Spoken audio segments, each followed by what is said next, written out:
Peuple de Dieu, bonjour. Bonjour, je vous salue tous encore une fois au nom de notre Seigneur Jésus-Christ. Aujourd'hui encore, je viens avec une parole. Et après cette parole, nous aurons aussi le moment de prier. Mais tout d'abord, je voulais vous remercier infiniment pour vos commentaires, pour vos encouragements. Je rends gloire à Dieu et je vous remercie, peuple de Dieu, pour les prières et les soutiens que vous m'apportez. Je vous en remercie beaucoup. Ça me fait vraiment énormément plaisir et que Dieu vous bénisse abondamment. Aujourd'hui, je viens parler au fait de la façon ou de la manière dont nous devons vivre en tant qu'enfants de Dieu. Notre comportement peut être au fait une sorte d'évangile ou un culte rendu à Dieu. Notre comportement de chaque jour.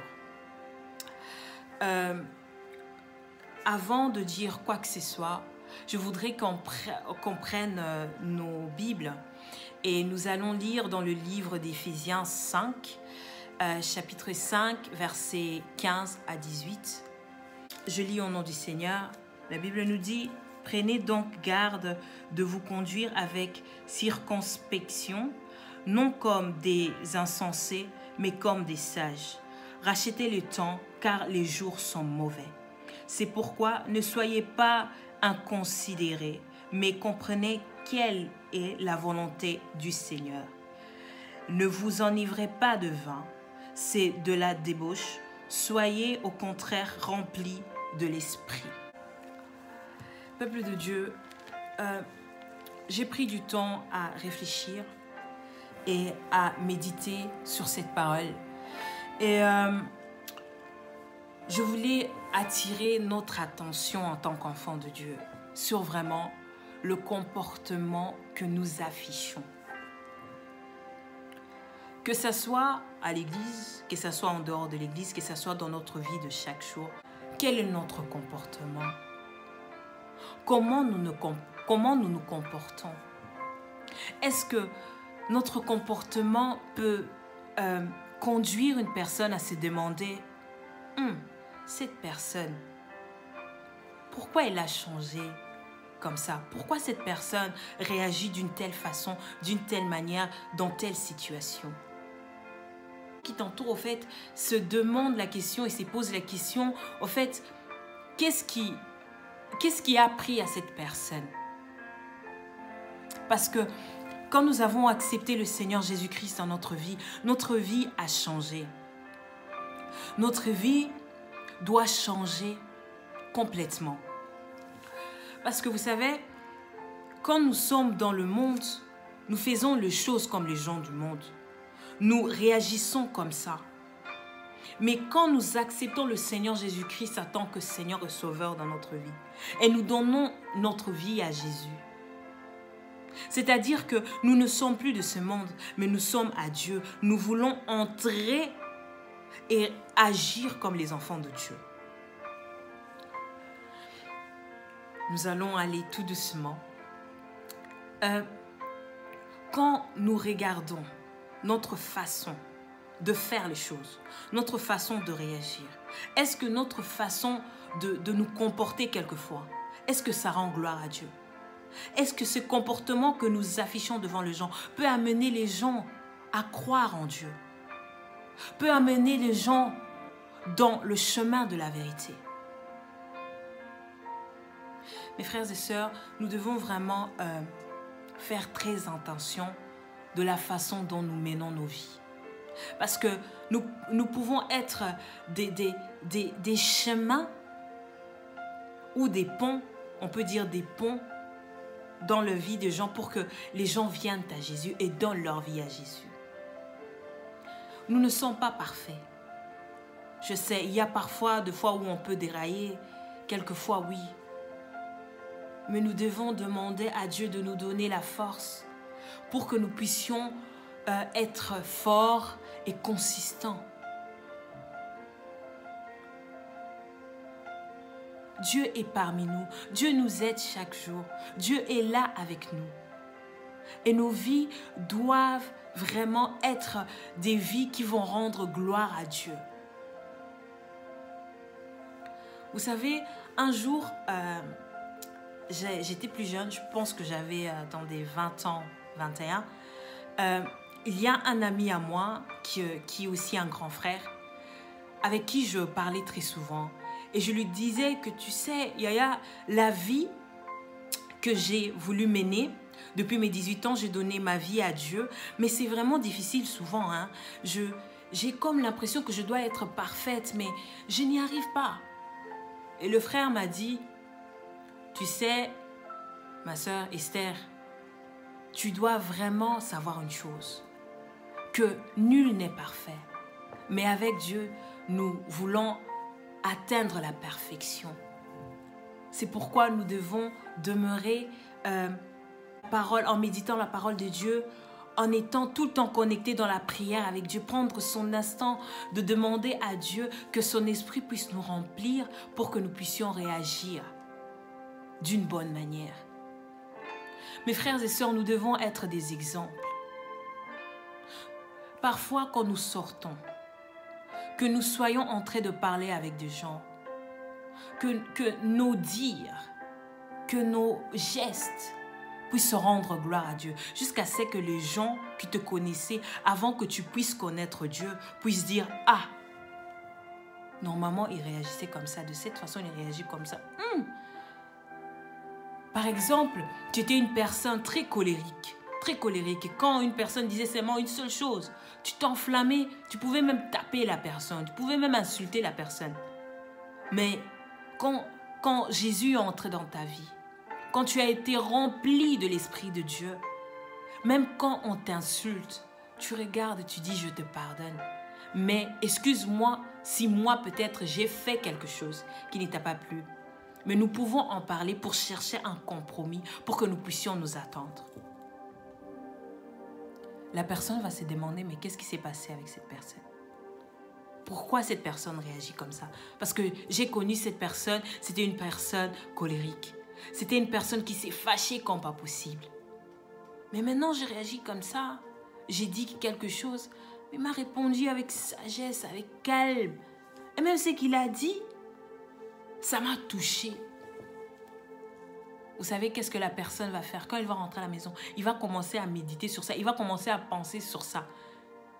Jusqu'à ce qu'il viendra auprès de toi et te demander, je veux savoir, je veux connaître Jésus. Je veux aussi accepter Jésus dans ma vie pour qu'il puisse changer ma vie comme il a changé la tienne. Mes frères et sœurs, nous devons être des exemples. Vraiment être des exemples. En tant que jeune, en parlant de jeune, moi aussi je suis jeune. Parfois c'est vraiment difficile. Parfois c'est vraiment difficile. Mais si nous demeurons dans la prière et dans la méditation de la parole de Dieu, nous ferons la différence. Nous ferons vraiment la différence.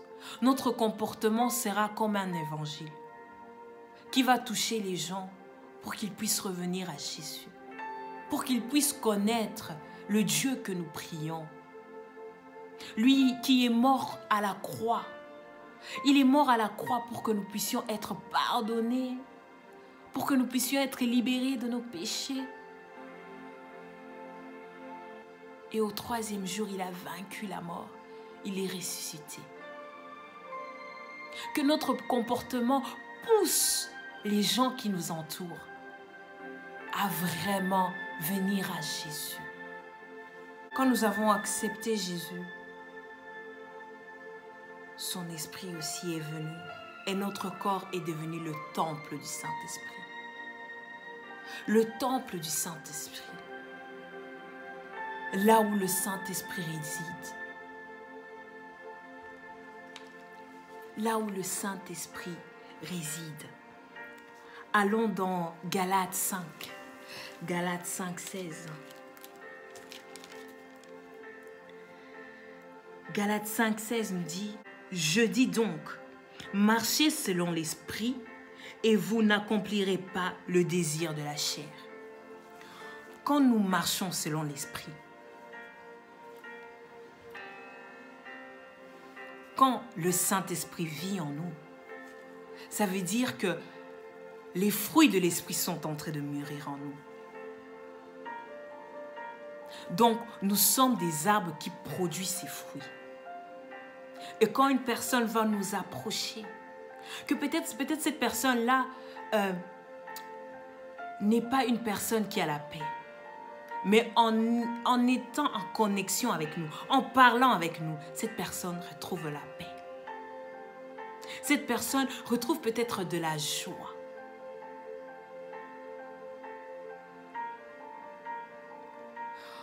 Quand nous agissons selon l'Esprit de Dieu, nous faisons de grandes choses sans même le savoir. Sans même le savoir. Sans même s'en rendre compte. Être rempli de l'Esprit de Dieu, c'est quelque chose de merveilleux. C'est pourquoi nous devons prier chaque jour dans nos prières.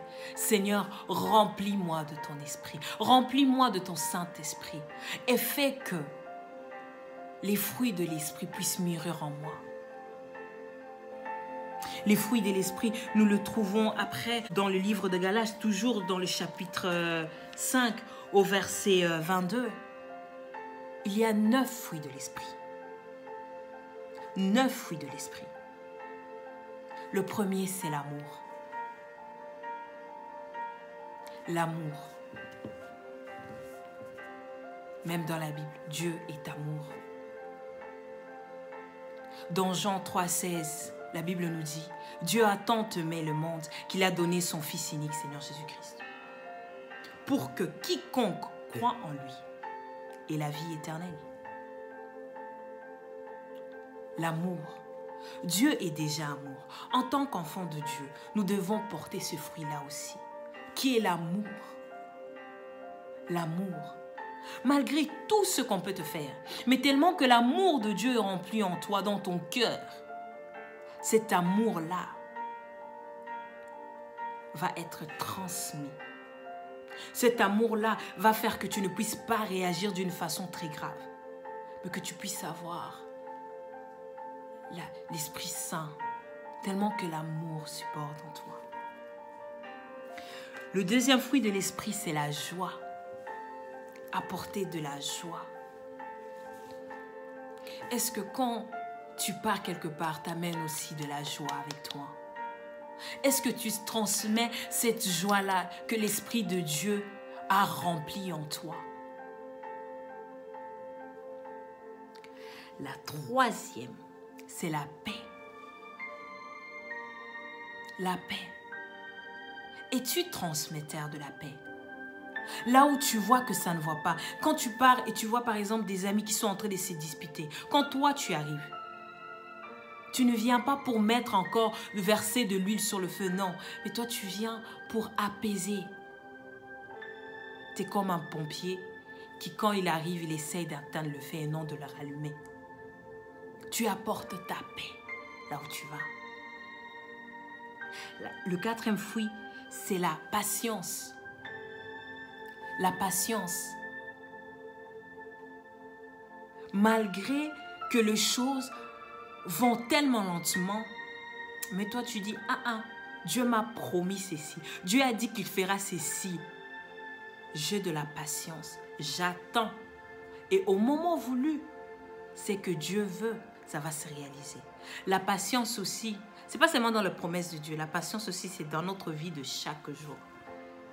Quand par exemple, tu envoies ta sœur, elle ne peut pas faire directement, mais elle te dit, s'il te plaît, est-ce que tu peux attendre 2 minutes? Je vais le faire. Mais tellement tu es impatient ou impatiente, tu veux seulement que l'enfant, même s'il est en train de faire quelque chose, mais qu'elle se déplace pour venir le faire directement. Tellement que la patience n'est pas de ton partage. Mes frères et sœurs, la patience peut nous amener loin dans la vie. La patience. Je me rappelle en étant petite, j'étais une personne que quand je voulais quelque chose, je voulais l'avoir directement. Je n'avais pas de la patience. Mais mon père me disait toujours, Esther, La patience, c'est la clé. Il faut être patient dans la vie. Chaque chose ne peut pas se dérouler comme ça au tic au tac, non. Il faut travailler dur et avoir de la patience. La patience t'amènera loin, ma fille. Quand tu es patiente, tu peux réaliser des grandes choses. Vas-y, mollo, avec la patience. La quatrième, la bonté. Es-tu bon envers les autres? La bonté. La bénignité. La fidélité. La douceur. La tempérance. La tempérance. Voici le 9 fruits de l'esprit. Mes frères et sœurs, en tant qu'enfants de Dieu, nous devons être des arbres qui produisent ces fruits autour de nous. Dans nos familles, avec nos amis, dans l'église que nous fréquentons. Je vous assure que notre comportement peut être quelque chose qui peut amener à une personne de se convertir. Juste par notre comportement. Avant même que nous puissions parler, nos faits et gestes déjà décrits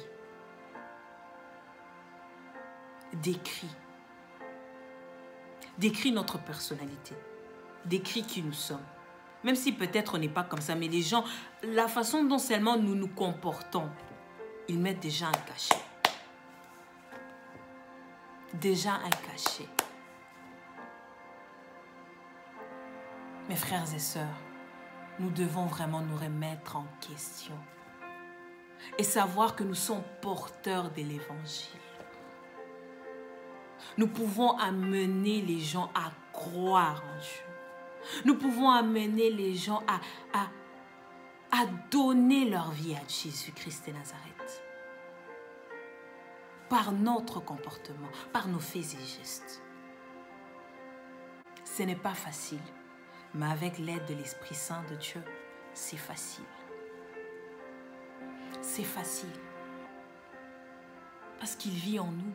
Il est en nous. Et pour arriver à avoir un comportement vraiment bien et vraiment à pouvoir influencer les gens par notre comportement, nous devons méditer la parole de Dieu. Méditons la parole de Dieu.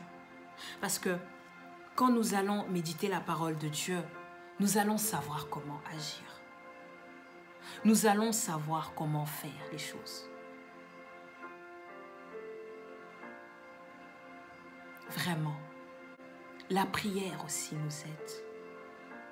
La prière, demander à Dieu de nous aider. Que notre vie puisse être un parfum de bonne odeur. Que notre vie puisse être vraiment une vie qui lui rend gloire, lui et lui seul. Lui qui nous a fait grâce, lui qui nous fait chaque jour grâce, lui qui veille sur nous, lui qui nous donne la vie. Méditer la parole, prier la parole et travailler sur soi. Travailler.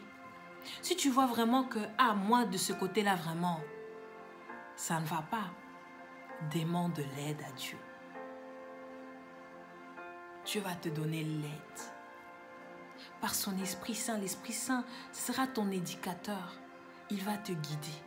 Même que parfois, quand tu vas sentir l'envie vraiment de faire du mal, tu vas sentir qu'il y a quelque chose qui t'arrête.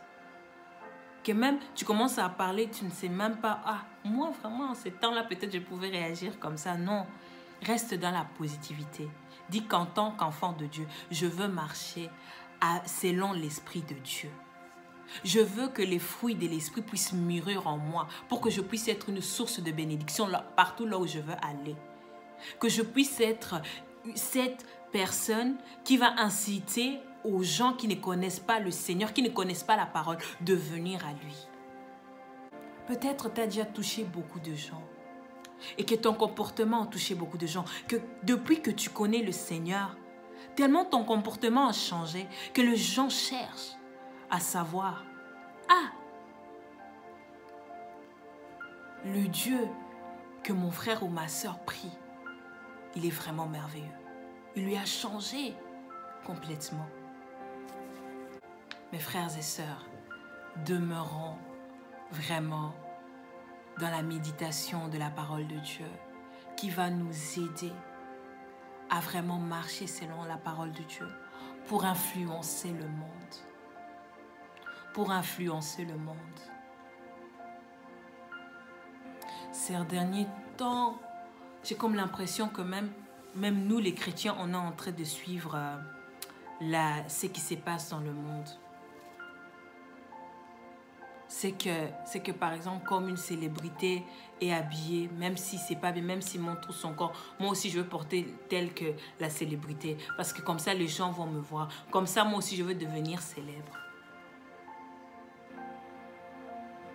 Mais est-ce que influencer les gens à venir vers Dieu est si important aussi pour toi? Pourquoi pas se dire que le comportement que j'ai envie d'afficher doit amener les gens à croire en qui je crois, au Dieu vivant. Je veux être quelqu'un qui va amener les âmes à mon Dieu. Leur montrer que la vie ici-bas n'est rien, mais que nous devons nous battre pour la vie éternelle. La vie éternelle avec Dieu. La vie éternelle avec Dieu. Je veux vous dire, rien n'est impossible. Parce que dans Philippiens 4, 13, la Bible nous dit, c'est clair, « Je puis tout par celui qui me fortifie. » Tu peux le faire, mon frère et ma sœur. Tu peux le faire. Et courage, prends courage. Prends vraiment courage. Dieu est avec toi et il va t'aider dans ta marche. Et que pour que cette marche puisse influencer les autres. Prions, méditons la parole. Même dans Josué 1, 8. La Bible est très claire. C'est très très clair. Que ces livres de la loi ne s'éloignent point de ta bouche. Médite-le jour et nuit pour agir fidèlement. Tu es un instrument de valeur aux yeux de Dieu. Tu es une créature de valeur aux yeux de Dieu. Alors mon frère, ma sœur, travaille sur ça. Sur le comportement qui rend gloire à Dieu. Ne va pas seulement au culte. Ne fais pas juste un culte, mais sois un culte vivant. Culte ambulante qui marche. Partout là où tu vas, que tu puisses amener la paix, la joie. Que tu puisses amener que les fruits de l'esprit partout là où tu vas. Le transmettre aux gens qui t'entourent. Pour rendre gloire à Dieu et pour que les âmes perdues reviennent à Jésus. Voilà mes frères et sœurs, c'était le message d'aujourd'hui. Je rends gloire au Seigneur, je rends gloire à Dieu parce que je sais que nous allons encore toucher beaucoup des gens et que beaucoup même les gens qui sont perdus vont revenir à Dieu et ils vont donner leur vie à Jésus-Christ. Nous allons maintenant prier. Prie ensemble avec moi, de ta façon et de ta manière. Et nous allons demander à Dieu de nous aider pour que nous puissions être des cultes vivants qui lui rendent gloire et qui va amener les gens à lui croire. Prions au nom du Seigneur. Éternel Dieu, nous voici devant toi, ô tendre Père. Seigneur, nous te remercions, Dieu de gloire, Papa, parce que tu nous as donné la grâce, Seigneur, d'être là encore. En tant qu'enfants de Dieu, Seigneur, nous voulons, éternel Dieu des armées, marcher selon ta volonté. Nous voulons faire les choses selon ta volonté pour que, Seigneur, nous puissions être, Dieu de gloire, Papa, Yahweh, des influenceurs et des influenceuses pour ton nom. Et que pour que nous puissions, Dieu de gloire, amener les âmes perdues auprès de toi. Aide-nous chaque jour, Seigneur. Laisse, Éternel, le Dieu des armées, que ton fruit, que le fruit de l'Esprit, que les fruits de l'Esprit puissent se mûrir en nous, Seigneur, pour que nous puissions faire la différence, pour que nos comportements, Dieu de gloire, Seigneur, Yahweh, puissent te rendre gloire, pour que nos frères et sœurs, Seigneur, qui ne te connaissent pas, puissent, Dieu de gloire, donner leur vie à toi. Oui, Jésus-Christ de Nazareth. Yahweh, nous avons besoin de ton esprit. Règne en nous, Seigneur, et donne-nous la force de pouvoir demeurer dans la prière, de pouvoir demeurer dans ta présence, de pouvoir demeurer dans la méditation pour que nous puissions apporter de la différence jusqu'à ce que les gens viennent à toi et donnent leur vie à toi, ô Jésus.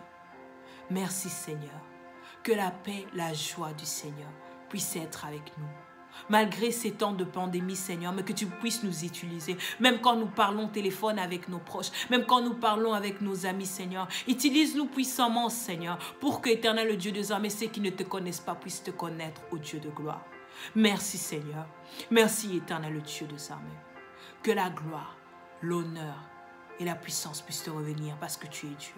Au nom puissant de notre Seigneur Jésus-Christ, nous avons ainsi prié. Merci, Seigneur Jésus-Christ. Amen. Amen. Que Dieu vous bénisse, mes frères et sœurs, et à la prochaine.